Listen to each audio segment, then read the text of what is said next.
Kasal nina Bea at Vincent Ko, hindi na matutuloy dahil dito. Bea, kinakarma na raw dahil sa ginawa niya kay Dominic. Isa sa pinaka-inaabangang kasalan ngayon taon ay ang pag-iisang dibdib ng A-lister actress na si Bea Alonzo at ang bilyonaryo at supermarket sayen na si Vincent Ko.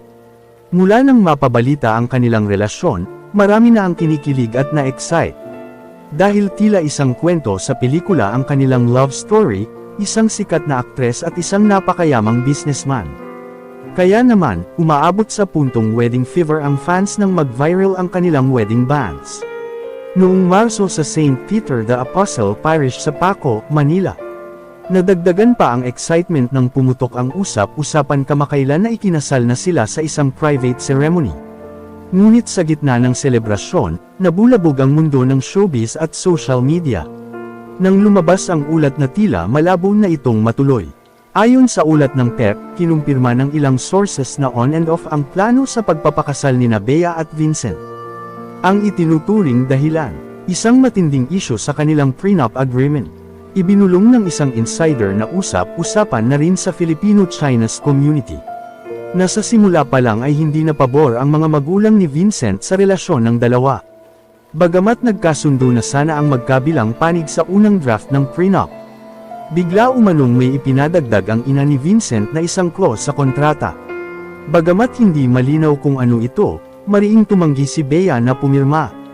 Bukod sa pera, isa pang naging hadlang ay ang tradisyon ng pamilya ni Vincent. Nakasaad umano sa kontrata na dapat silang tumira sa bahay ng mga magulang ni Vincent para magkakasama silang lahat. Ngunit matigas ang paninindigan ni Bea na gusto niyang nakabukod silang mag-asawa. Lalo na't may sarili namang kondo si Vincent. Sa kulturang Filipino-Chinese, karaniwan ang ganitong hiling ng mga magulang. Pero tila hindi ito matanggap ng aktres. Dahil dito, hindi maiwasan ng mga netizens na balikan ang nakaraan ni Bea. Matatanda ang naging isyu rin noon ang paghihiwalay nila ng dating nobyo na si Dominic Roque. Ayon sa mga bali-balita, kaya nauwi sa hiwalayan ang relasyon nila ni Dominic. Ay dahil sa ayaw pumirma ng aktor sa prenup na ni-require naman ng kampo ni Bea. Ngayon, tila bumaliktad ang mundo at si Bea naman ang nasa posisyon ng hinihingan ng pirma.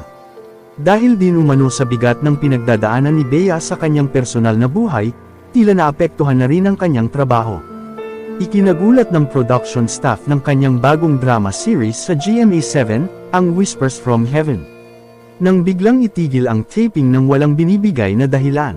Wala ring makapagsabi kung kailan sila babalik sa set. Maging ang mga malalapit na kaibigan ni Bea, kabilang ang isang box office superstar at isang malapit na mag-asawa, ay nagkansela na rin ang kanilang mga flights patungong Spain ngayon Mayo. Ang bansa kung saan inaasahang gaganapin sana ang engranding selebrasyon. Sa ngayon, nananatiling tahimik ang kampo nina Bea at Vincent.